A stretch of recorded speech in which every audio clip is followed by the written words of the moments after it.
بەناوی خۆی بەخشندەی میهرەبان بینەران و بیسەرانی خۆشەویستی پەیام لە هەر کوێیەگەن جوانترین سڵاوتان لێبێ و ئەم کاتە و هەموو کاتێکتان باش خۆم بە خۆشحاڵ و بەختەوە دەزانم لە ئەڵقەیەکی نوێی بەرنامەکەدا بە دیداری ئێوەی عزیز و خۆشەویست شاد دەمەوە. چۆن کاربەدەستی وڵات ببێتە خزمەتکار و بەدیهێنەر و جێبەجێکاری خواست و ویست و داواکاریەکانی خەڵک تەوەری ئەمڕۆی بەرنامەی باس و خواست دەبێت. بێگومان مرۆڤەکان خۆیان ناتوانن هەمیشە کاربەڕێکەر و جێبەجێکاری داواکاریەکانیان بن. تەنانەت پێغەمبەری خوا صلی الله علیه وسلم لە فەرموودەدا هاتووە کە بەنو ئیسرائیل خەڵکە ڕەش و ڕوت و عەوامەکەی بەنو ئیسرائیل ئەوە لەلایەن پێغەمبەرانەوە بووە کاروباری دنیا و سیاسەتیان بۆ بەڕێوە براوە و ئاراستە کراون. واتە مرۆڤەکان خۆیان هەمیشە ناتوانن ببنە جێبەجێکار و دابینکار و بەدیهێنەری خواست و داواکاری و پێویستیەکانیان لە ژیانی ڕۆژاندا. بۆیە ئیسلامی پیرۆزیام تەواوی یاسا نێودەوڵەتیەکان تەواوی یاسا جیهانیەکان لەگەڵ ئەوەدان کەوا کاربەدەستێکی دادپەروەر کەوا سەرکردەیەکی دڵسۆز کەوا شوانێکی دڵسۆزە بێ بۆ ئەو خەڵکە بۆی هەم ئاراستەیان کە هەم ژیانیان بۆ بڕازێنێتەوە. بۆیە لە ئیسلامی پیرۆزدا گرنگیەکی بەرچاو گرنگیەکی گەورە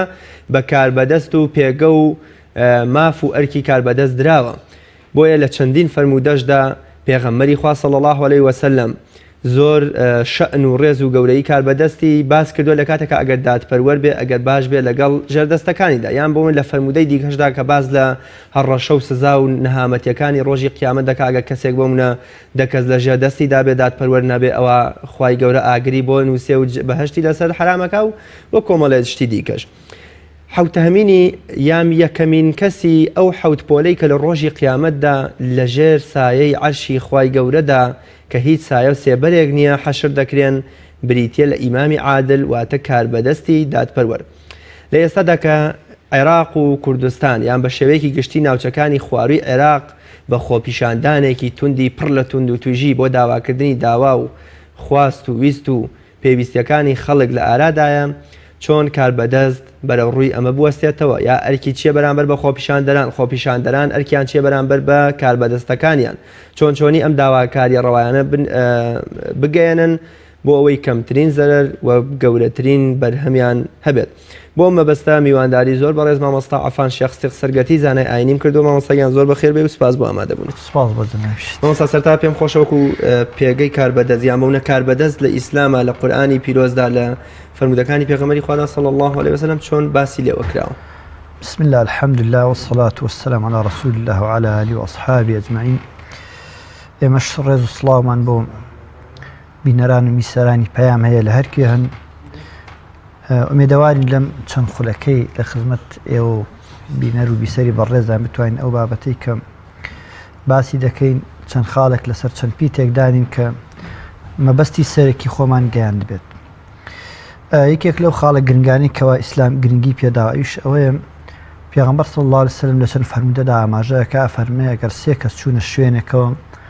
ڕێتان کرد بە شوێنێکا چوون با یەکێکتان برا گەورە و بەرپرسان بێ.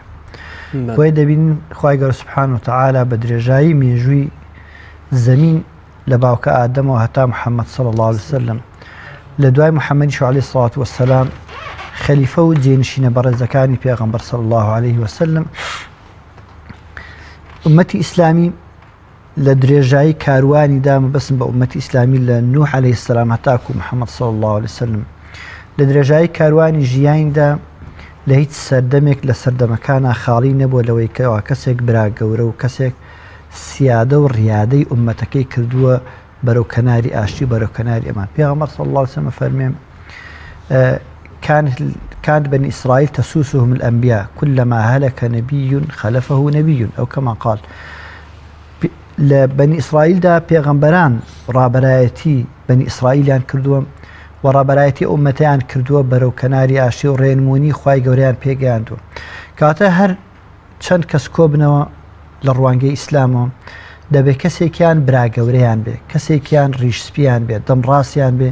بۆی کەوا کار و بار و ئیشەکانیان بەڕێوە بەر لەبەر گرنگی و گەورەیی پێگەی براگەورەی لە ئیسلامدا نابێت سێ کەس بچن بۆ شوێنە کە یەکێکیان ئەمیر نەبێت. ترسی فەوزا و گێرە شێوەی لێکەوێتەوە. بۆچی ئەبێ یەکێک براگەورە بێ لەبەرەوەی سیرکەین لە هەر شوێنێکا سێ کەس بڕۆن چۆن لە کێوە ڕێ بکەن بەکوێ بڕۆن چی بکەن لەکوێ لادەن چۆن لابدەن ئەمە بۆی کەوا فرەڕایی نەبێ بۆی کەوا ڕاڕایی دروست نەبێ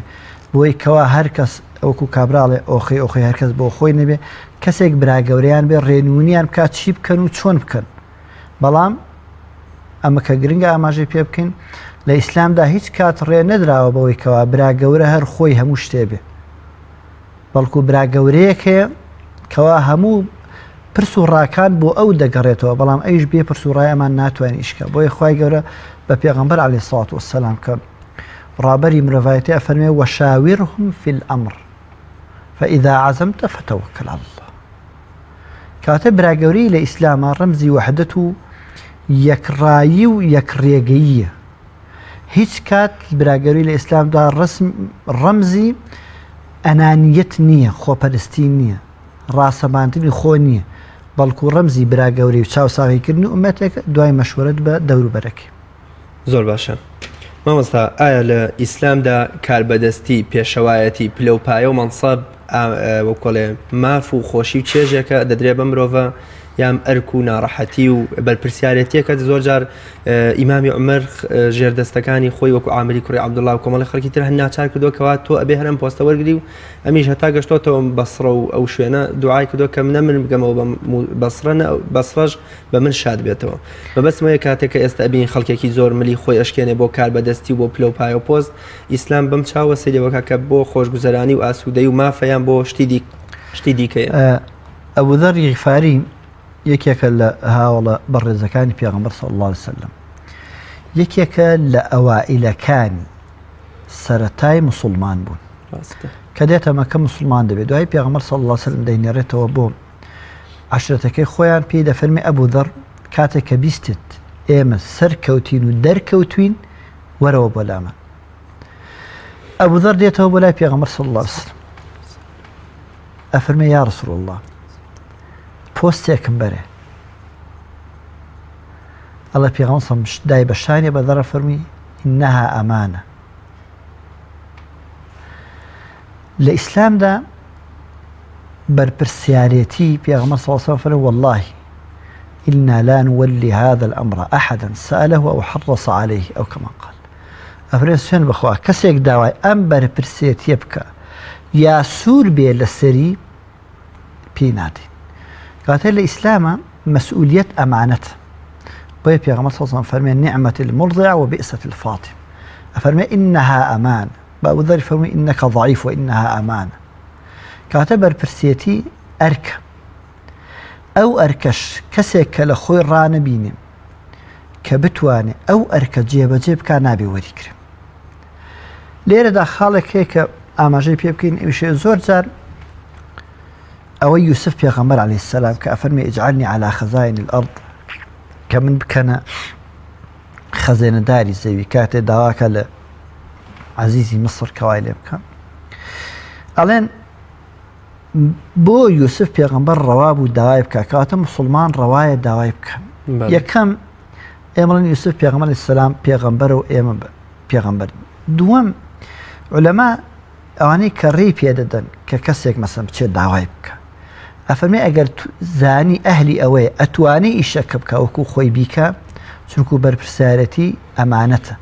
کە مادام ئەمانەتە کاتە بێ کەسێک بێ قەویش بێت و ئەمینیش بێ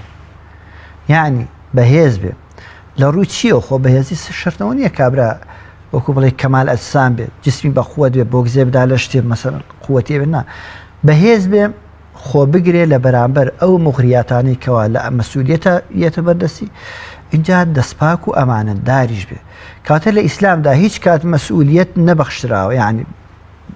وەکو چۆن پەخشان تەخشانەکرێ ئێستا بدرێ بەو نا لە ئیسلامدا کەسێک ئەهل نەبووە شایستە نەبووای پێی نەئەدرا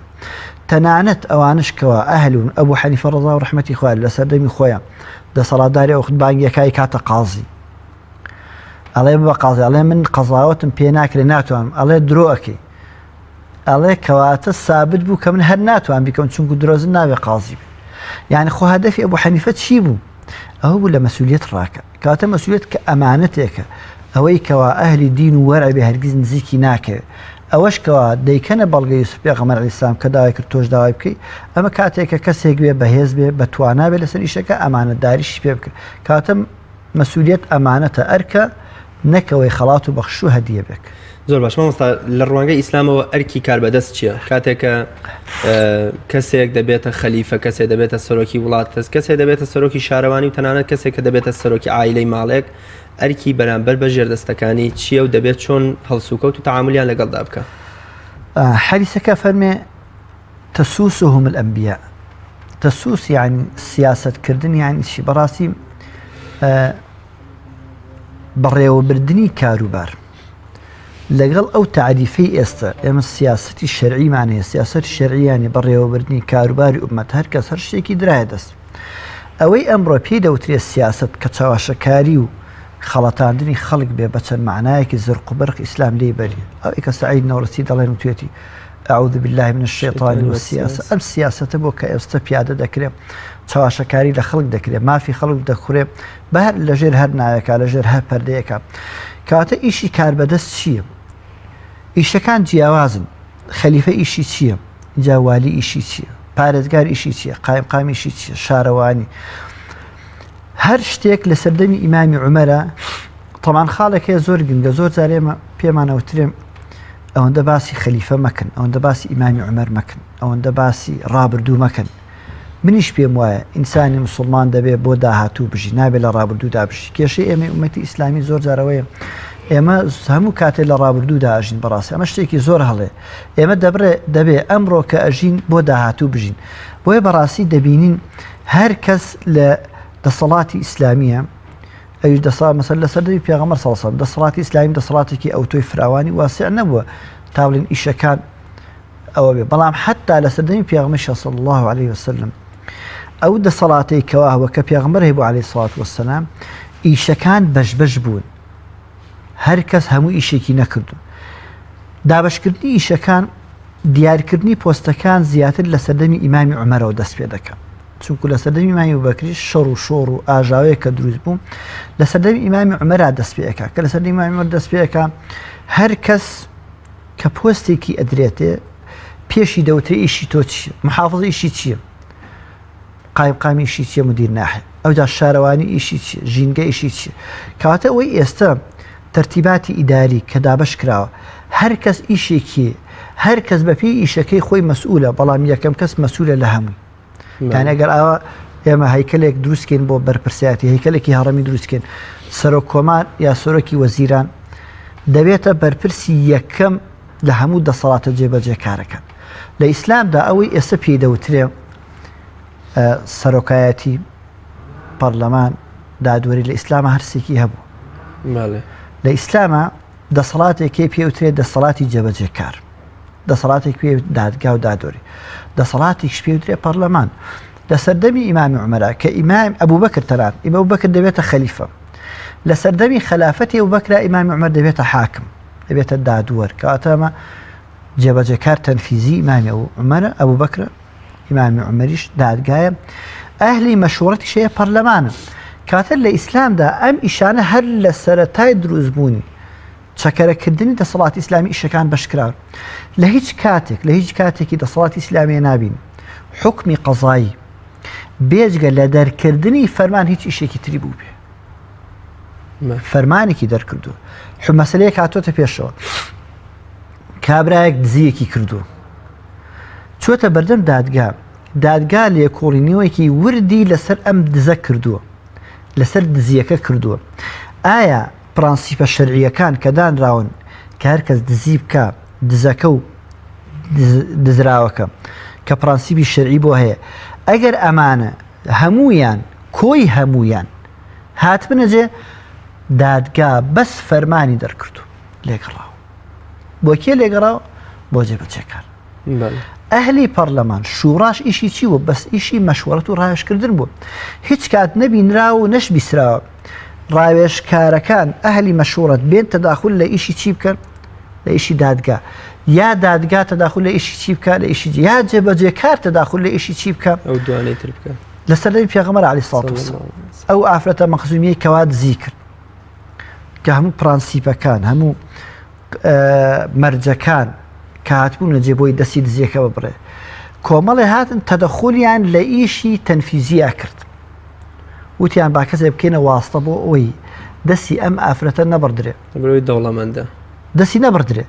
ویسیان تەدەخول لە ئیشی چی بکەن ئیشی جێبەجێ کارە بکەن بەڵام پێغەمبەر صلی الله علیه و سلم فەرمی چی والله لو أن فاطمة بنت محمد سرقت لقطعت يدها كاتا لإسلام هركس إشي خوي هي هركس إشي خوي بيدراو هركس بفي شايستو لياقتي خوي مسؤوليتي بيدراو نك لخوي برستر بويا دابيني لسردمي بيغمبر صلى الله عليه وسلم ويراي هبوني أبو بكر وعمر مسؤوليتي عسكري دتادس أسامة كريسي تنانت لسردمي بيغمبر صلى الله عليه وسلم أبو بكر وعمر همو کەس فەزلی ئەو بەکر و عومەر ئەزانن ئیلا ئەوانەی کەوا ڕقیان لە خوا و پێغەمبەری خوایە لە فەزلی ئەوانە کوێر هەبوونی ئەوان بەڵام هیچ کام ناکاتە قائیدی جەیشێک بەڵام دێت کێ ئەکاتە قائیدی جەیش دێت خالیدی کوری وەلید ئەکاتە بەرپرسیاری سوپە ئەفەرمێ وەئەخەذ الراية سەیف من سيوف الله لە سەردەمی ئیمامی عومەرە لەگەڵەوە ئەبو هورەیرە چەند هەزار حەدیث ڕیوایەتەکە عەبادی لێ ئەربەعەمان هەن عەبدوڵای کوری عومەر ابن عمرو ابن عاص عبد الله كري زبير ام عبادي لجورة معنهن كأهل فتوان اهل علم عبد الله كري عباس افرمي اللهم فقهه في الدين وعلمه التاويل لتاريخ بخير مزان عبد الله كري مبوته والي الشارك وشي لبروي الاسلام ايش كدابش كراوه اهلي ايش شو تشوينه كسي الشياب وشوين الشياب يعني جاب بالضبط دبينين كسيك بيته أبو عبيدي عامر كوري جراح دبيت قائدي جيشك عبد الله كوري مسعود حوتم كس مسلمان به خالد كوري لفتح مكة مسلمان به لبيش فتح مكة مسلمان به أجر ب أو بيكيل لبيش مسلمان بو كي قرآن يفهم الله خالد كوري بين سورة قرآن لبرو دي خالد كوري وليد دكات قائدي جيشك بلان عبد الله كوري مسعود ناكات قائدي جيش عبد الله كوري عباس ديكاتا مفتي ومامۆستای شارێک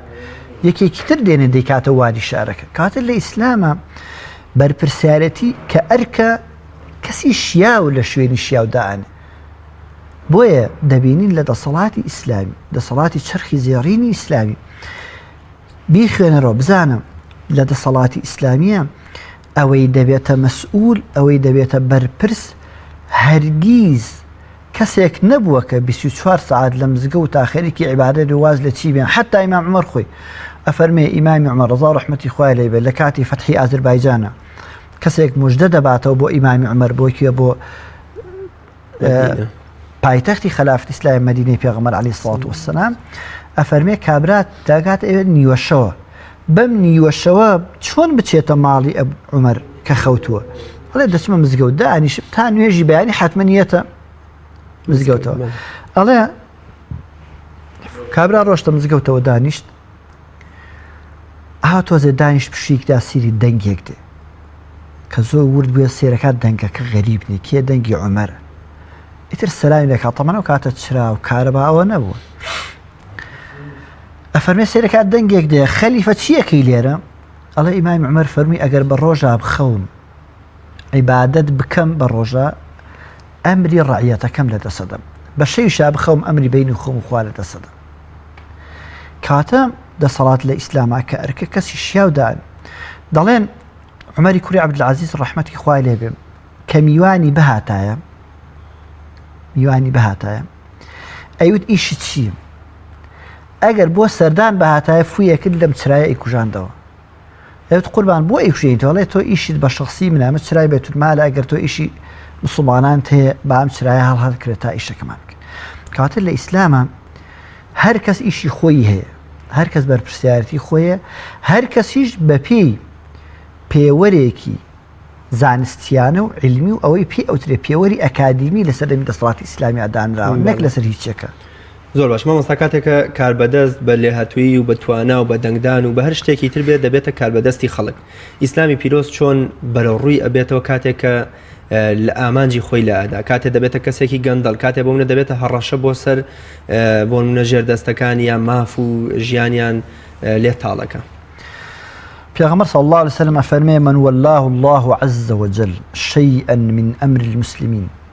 هركس خواي قورة شتيك شيئا يعني شيء نكرة على نكرة مفيدة عم شتيكي بتشوك مثلا شتيكي بتشوك وكوشي كابرا بيت مراقبي بولێکی مكتب يانا ببيت تشاودير بس السكرة كاري شارواني كلم جادي إيشكن أنا فاحتجب دون حاجتهم وخلتهم وفقرهم استعلاماتي دروس كرت نيهش خلقي دنجي بيبكا رقي موبايل خوي ندابه هيج كس إلا كساي نزيكو دوستي خوي نبي هركس ناميكي نسي على زيك دواي دو مانك سيمان إنجاب قاتلاي أفرمي احتجب الله عنه دون حاجتي وخلتي وفقري دالي أم حديثة أبا مريمي أزدي دالي تشون بولاي معاوية أم كابراك أسيت الله معاوية وكو بلي أيوش تيكي بو باسكا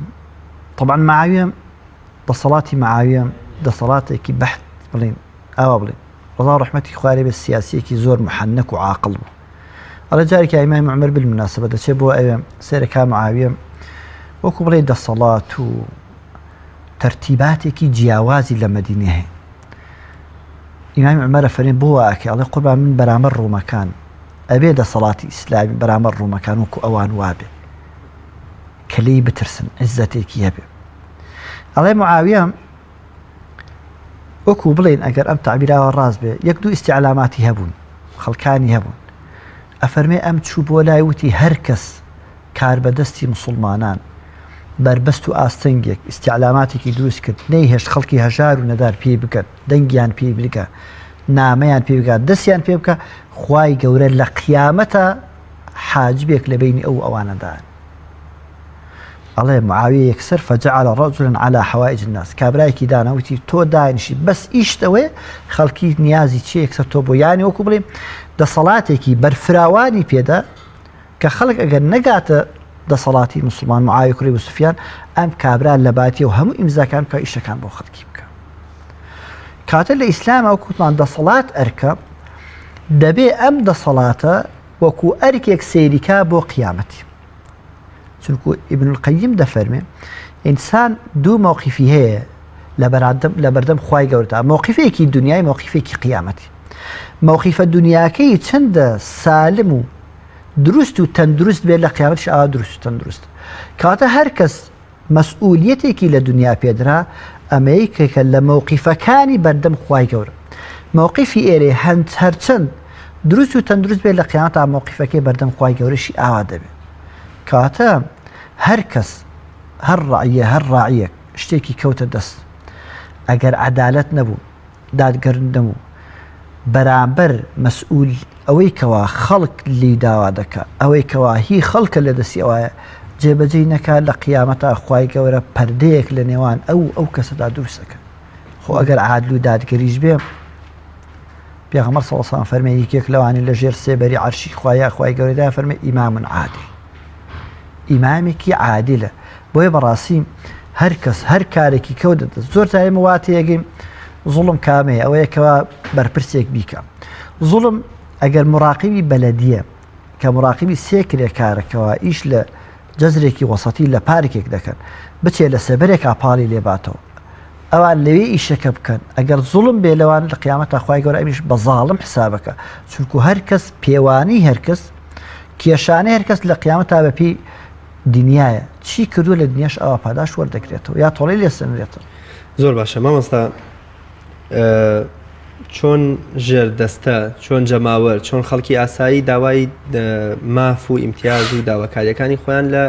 کاربەدەستی مسلمانان بکەن یامە من هەر ئەم کاربەدەستانی کە ئێستا هەن شێوازی فێربوونی ئەم ئەدەب و ئەتەکێتە چۆن چۆنیە بۆ منە لە داواکردنی داوا و خواستە ڕەواکانی خەڵکا کاتێک کە ئەمان بوونەتە گەورە و دەمڕاستی ئەو خەڵکە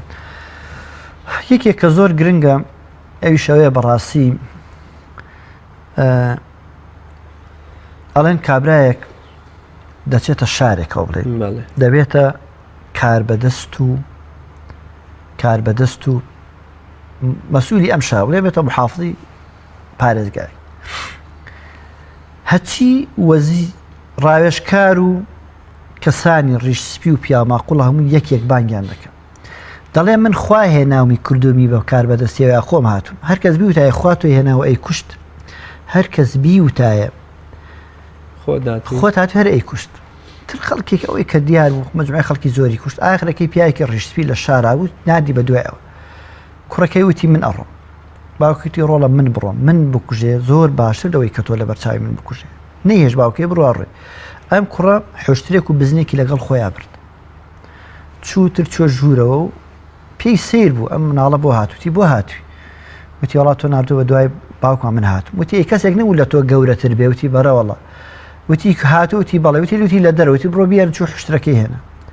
وتی ڕۆڵە کەسێک نەوە تۆزێ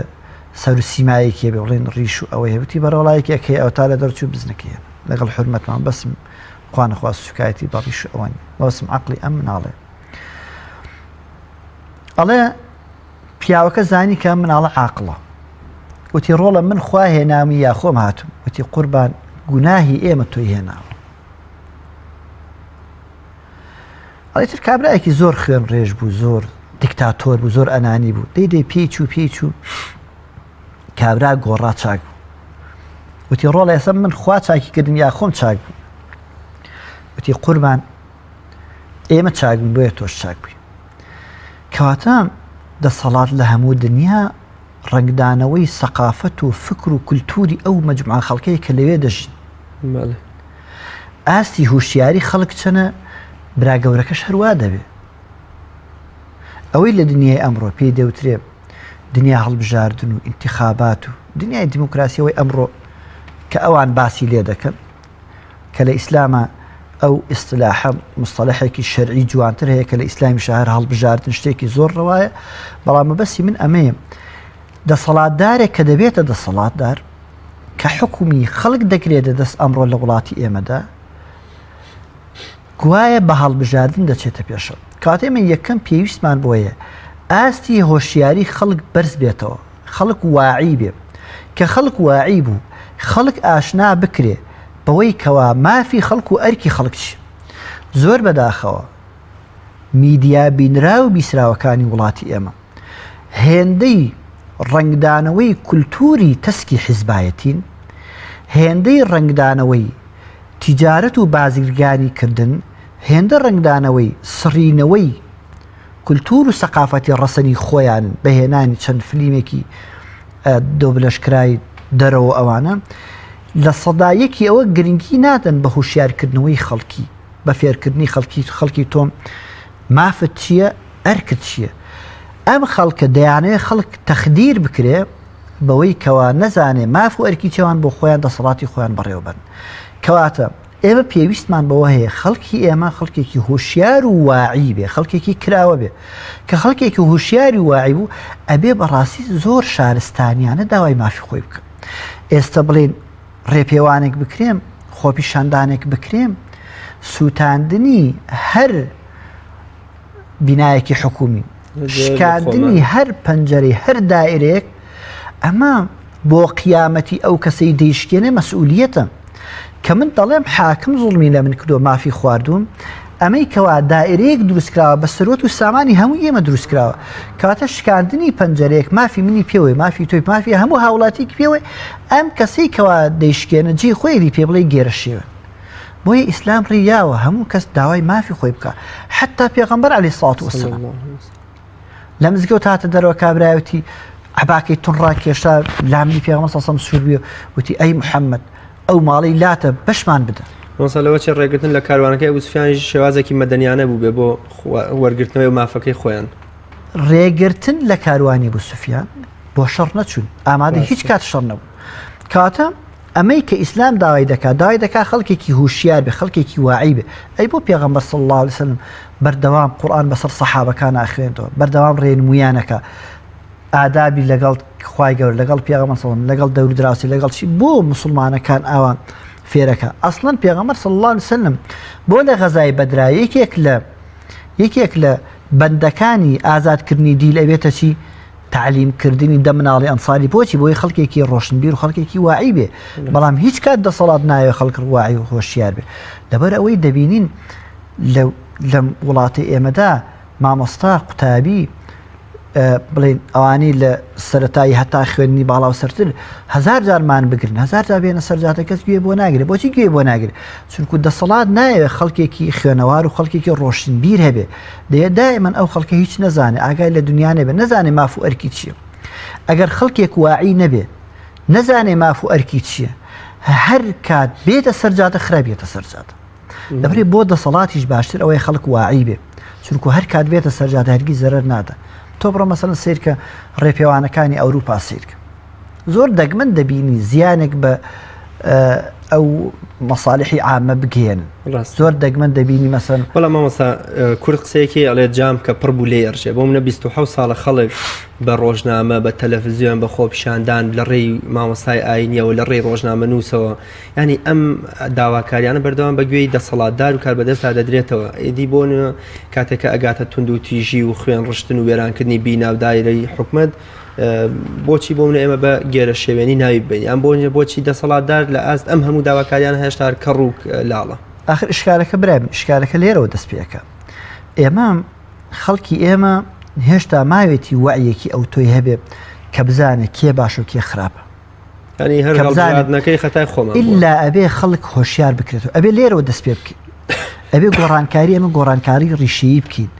زۆر جار کەسێکەوە نەخۆشە دەچێتە خەسەخانە ئایا حەبێکی مسەکینی بەنێ باشە ئازارشکێنی بەنێ باشە یا چارەسەری بکەن بە تەکید ئازارشکێن ئیسیفادەی نییە بۆ ماوەیەک لە بەرەوەی پێویستە خەڵکی ئێمە واعی بێ ئێمە چەندین هەڵبژاردن کراوە دەکرێت بەردەوام زۆر جار دەبینی خەڵکێک ناڕازیە لە دەسەڵات هەچی لە فەیسبوک سێرەکە لە هەموو تۆڕە کۆمەڵەکان بەگشت لە فەیسبوک بێ لە بڵێن هەر کامی تر بێ کە سیرێکی دەیخوێنیتەوە سێرێکی کاکرد لە هەر هەموویە ئەڵێ دەسەڵات وایە هەر هەمووی قسە بەڵام کەیەتە مەیدانی ئەوەیکەوە پێویستە دەسەڵات بگۆڕدرێ سێرێکی لەوێ تەسیر خەڵکێکەیە کاریگەری لەسەر عاتیفەی خەڵک دەکات لەسەر عاتیفەی خەڵک دەژی بۆیە دەبینین لە خەڵکی ئەوروپا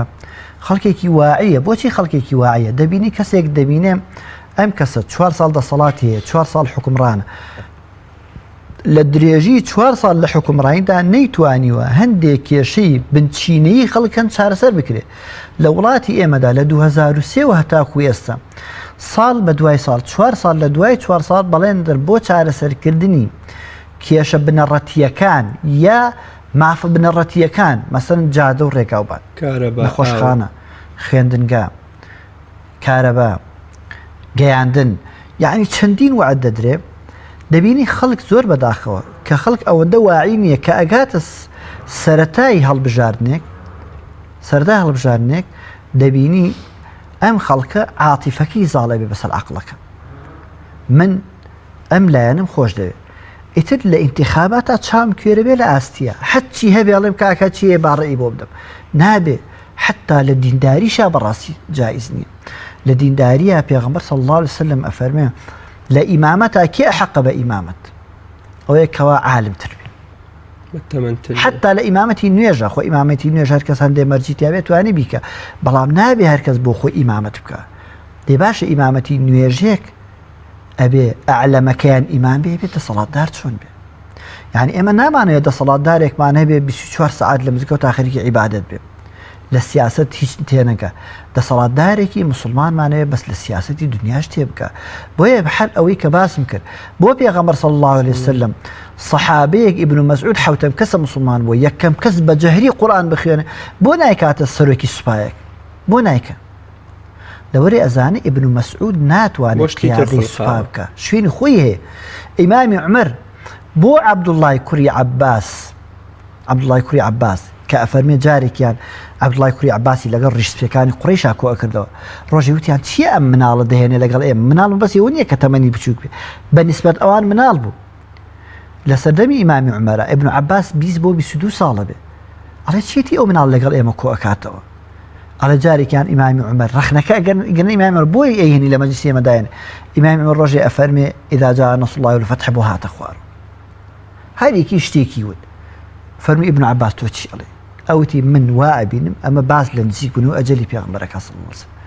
ئیمامی عومەر فەرمی ئەحسەنت منیش هەر وا ئەبین اینجا فەرمی ئەزان بۆ ئەیهێنمە ئەم مەجلیسە یعنی لە هەموویان چیتر بوو ئیمام ئیبن عەباس عالمتر بوو دەی نەیکردە ئەمیری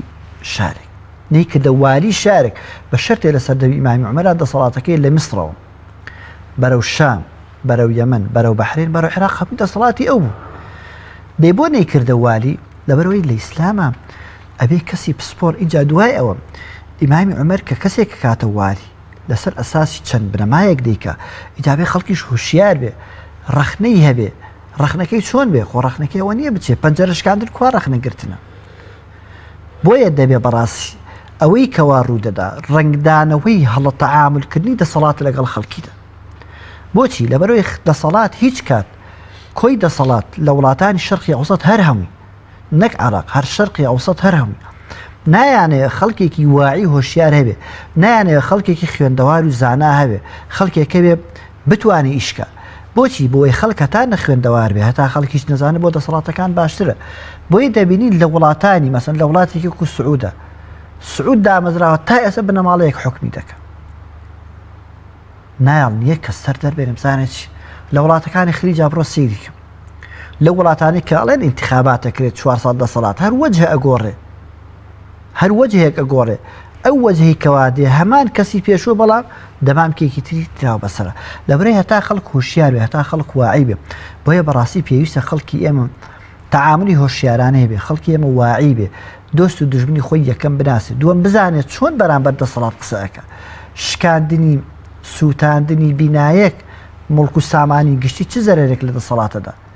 زەرەرەکە دوایی بۆ خۆی دەگەڕێتەوە بۆچی بۆ خۆی دەگەڕێتەوە هەر دەبێت لە سەروەت و سامانی من دەسەڵات بیگەڕێتەوە بیکاتەوە بە بینایی بەشمەوەسا کاتێکە لە بەرامبەر تونند و تیژی یا داواکاری و خواستی خەڵکایان ڕەخنەگرتنی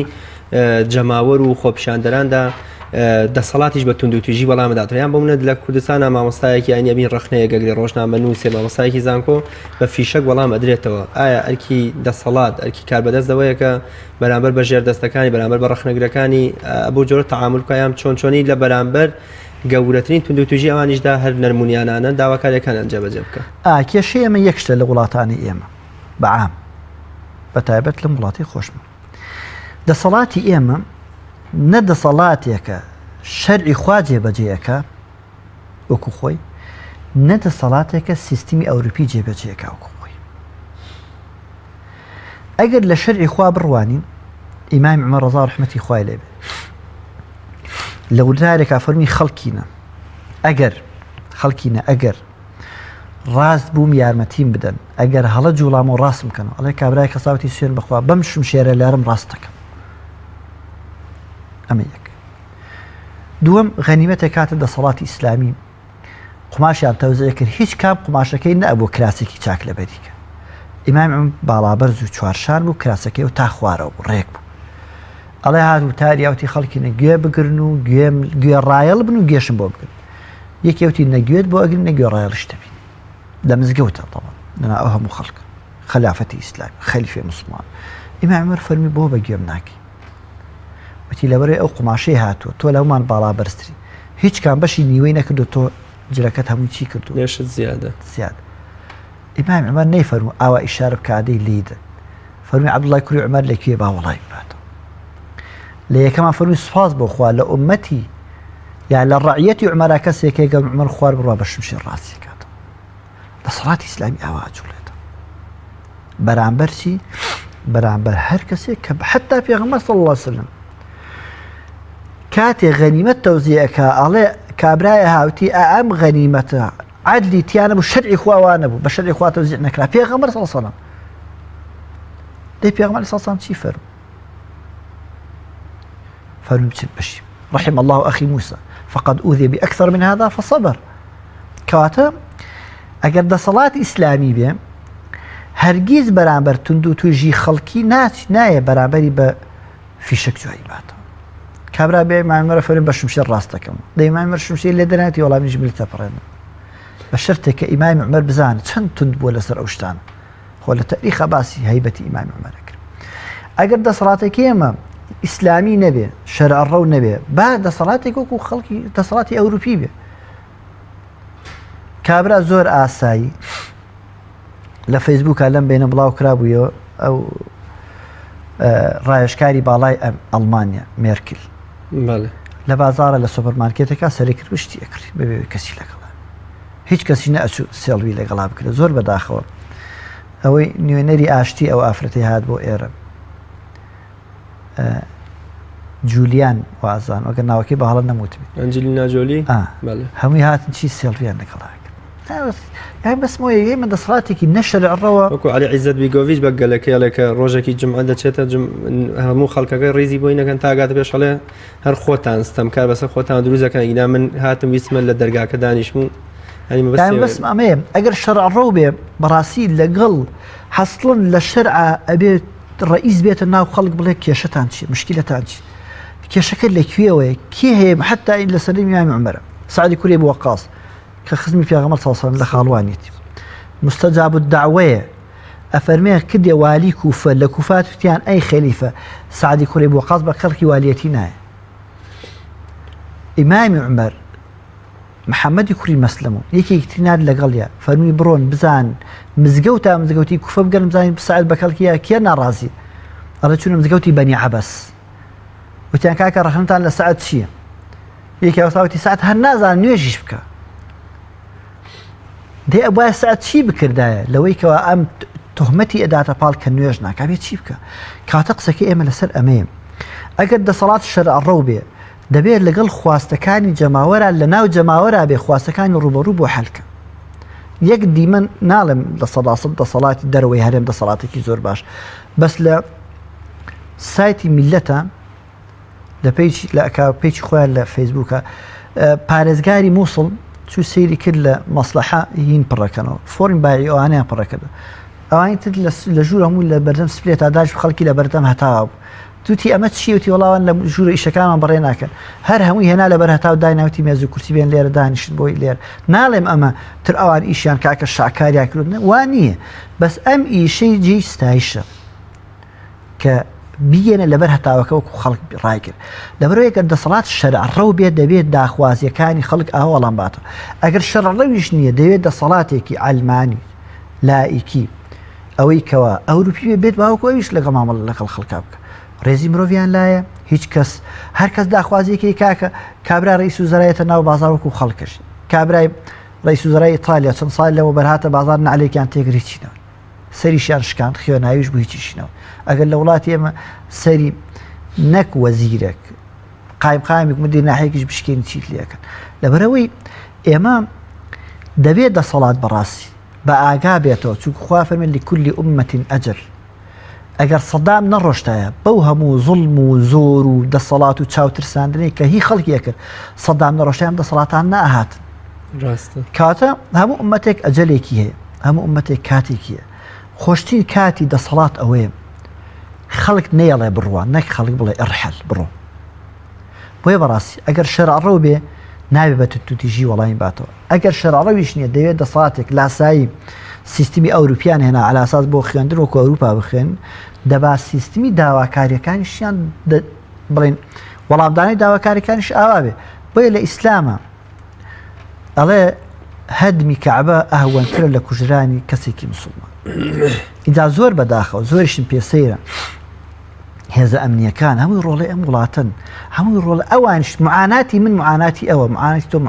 معاناتی ئەو خەڵکی لە بڵێن ئێستا لە جنوبی عراق لە وەسەط و جنوب بڵێن خۆپیشان معاناتی هەموو خەڵکە بۆ ئەبێ من ئامادە بم لولێت فەنکەم کەمە ڕووی ئەو کە دوایش ئەگەر لە دوای ڕێپێوان خۆپیشاندان تەوا بوو ئەوەی کەوا سزا ئەدرێ دەدرێتە بەردەم دادگاوی تەقاندویت نەکەوە ئەمری پێکرد ڕاستە ماوە سارویستم لەبارەی ئەرکی ژێردەستەی ئەو کەسانە کە پارێزگایی لەو دەسەڵاتەکەن چەندین نمونەمان هەیە پیاوێ بە ابن تەیمیە ئەفەرمێ من بمبورەکە لە سجنە عەزیەتەن ئەفەرمێ ئەگەر تۆ نەبی دەسەڵاتداریش ناتوانم بچەوسێن تۆ یام یەکێ لە شەح حەسەنی بەرسی ئەفەرمێ من بەرگ دروم ئایا بۆ خەلیفەی ئەمەوی جلە دوورم نیژ بنابان ئەڵێ تۆ هەر خودی ستەمکارەکەی ئەو کەسانی کە بە گولە و بە هۆکارەکانی تری توندوتیژی بەرەو خۆپیشاندانە وەستنەوە ئازاریانە دەن ئەیان کوژن تا چەند پێویستە وەکو جەنابت فەرمووت کە معاناتی ئێمە و داواکاری ئەمەری ئەوانیشە بەڵام تا چەند پێویستە ئەوان هەم ئەرکی خۆیان ڕاپەڕێن هەم نەبنەوە مای بە چەرمەسەری و گیانکێشان و مردنی خۆپیشان دەرن ئەمە کۆتا پرسیارمە خاڵێکی زۆر گرنگە ئیشی هێزە ئەمنیەکان چییە؟ مەسەڵەن ئێستا لە کوردستان و لە عێراق هێزە ئەمنیەکان بەشکراون یانی چۆن بەشکراون هەر کەس ئیشی خۆی هەیە ئەم ئەرکی پاراستنی ئەمن و ئاسایشی ناوشارە، ئەو ئەرکی پاراستنی سنوورەکانە، ئەو ئەرکی پاراستنی بڵێن فڕۆکەخانە، هەرێکی ئەرکێکی خۆی هەیە. هەر کام لەمانە ئەگەر بچووکترین کەم تەرخەمی بکەن لە بێجێگەیاندنی ئەرکەکانیاندا گوناهبارە بن لە قیامەت. هەر کام بچووکترین کەم تەرخەمی. ئێستا ئاسایش کە بەرپرسە لە پاراستنی سەر و ماڵی خەڵکی لە ناو شارەکانە، ئەگەر بچووکترین کەم تەرخەمی بکە لە پاراستنی سەر و ماڵی گوناهبارە بێ. ئەی باشە ئەگەر ڕۆژێ خۆی بچێتە سەر و ماڵی خەڵکی بیخوا بێ چەند گوناهبار بێ. ئەمەی کەوا خەڵکی خۆپیشاندانەکە کە یاسا ڕێی پێداوە لە چوارچێوەیەکە خۆپیشاندان بکە، بەڵام بەڕاستی دەبێت خەڵکی خۆپیشاندەریش وەکو عەرزم کردی ئەوەندە واعی هۆشیار بن بەلاڕێدا خەڵک نەیان بە نەبنە دەستی کەسێک کە لە دەرەوە بیجوڵێن. ئەگەر داخوازیەکی ڕەوایان هەیە ئەم داخوازیە بە شێوەیەکی هێمنانە بیگەێنن، بەڵام زۆر بەداخەوە لە وڵاتانی ئێمە و لە وڵاتانی دەوروبەری ئێمەش هەر خۆپیشاندانێک بکرێت دەسەڵات خۆی کۆمەڵی خەڵک دەخاتە نایە بۆی کەوا بشێوی دروستکە بەلاڕێدا بیبە بۆی مبەڕێڕێکی هەبێ بۆ ئەوەی کەوا ئەویش دیفاع لە خۆی بکە. بەڵام هەر کەس بکوژێ بەبێ تاوان فیشێک بە هەر کەسەوە بنێ، هەر کەس بکوژێ لە قیامەتە خوای گەورە سوبحانەهو وتەعالا مەقتولەکە دێنێ، ئەم مەقتولە گوێی قاتل کوژەر دەگرێ دەڵێ خوای گەورە لێی پرسە بزان بۆچی منی کوشتو. کاتە ئەرکی هەر کەس دیاری کراوە. ئێستا ئەوەی کەوا پۆلیسی چالاکە مەدەنیەکان شتێکی باشەکەوە هیچ شک و سلاحێکیان پێ نییە، بەڵام خۆ ئەرکی ئەویش ئەوە نییە بچێ ڕێگری لە خەڵک کاکەوان نایەڵ داوای شت بکە. بەڵام بەڕاستی ئەمە دوولایەنەیە، لای یەکەم خەڵکیە بێت داواکاریەکانیان یەکەم داواکاری موحد بێت. زۆر بەداخەوە لە وڵاتی ئەمە زۆر جار خۆپیشاندانەکرێت، حتا خۆپیشاندانەکەش داواکاریەکانیان داواکاریەکی وەکو بڵێ خۆڵەمێشیە. داوای چیەکە؟ یەکێک لەم لاو هەر لە خۆی هەڵساوە داوای ئەوەکە، ئەو داواکسێرەی داواکاریەکانیان تێکەڵاو بن دەرناکەن. لەم لاشەوە کە ئەوان داواکاریەکان جار خۆڵەمێشیە دەرناکەوێت، دەسەڵاتیش لەم لاوە بەڕاستی زۆر بە دەستوریانە ناقانون ناشرعیانە نامرۆڤانە دەجوڵێتەوە بەرامبەریان. بۆیە دەبین لە وڵاتی خۆمان مامۆستایان کە ڕێپێوانی هێمنان دەکەن کە داوای سادەترین ماف چییە؟ مەسەن ئێستا ئەو خەڵکی لە جنوب ڕێپێوانەکە داوای چیەکە؟ دەڵێن نەوتەکەم بەشم لێ بدەن مەم دەنێ هەمووی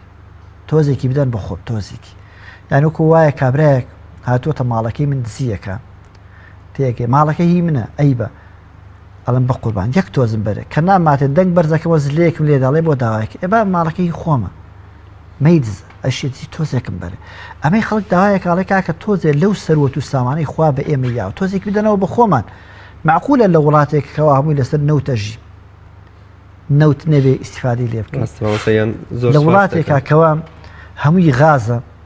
کە دنیای ئەسەوای لێ هاتووە کارەبات دەکرێ بە غاز کارەبات تەولید بکرێ بەرهەم بهێنێ. معقولە بە بتڵ بکڕم کارە باشم نەبێ خۆم فێن بکەمەوە. کاتە کێشەکانی خەڵک ئەوەیە. یەکەم من دەڵێم ئەو خەڵکی کەوا ڕێپێوان دەکە خوای گەورەش ئیجازەی یاوە خەڵک داواکاری هەبێ، خەڵک داوا بکە، خوای گەورە ئیجازەی یاوە خەڵک داوای شتەکانی بکە، بەڵام بە ئوسلوب و شێوازی خۆی. دەسەڵاتیش دەبێت بەڕاستی هێزە ئەمنیەکان ئاسایش هەچێر ئێزێکەیە بەڕاستی دەبێت ئەوانی بزان کەوان ڕۆڵەی ئەو وڵاتن،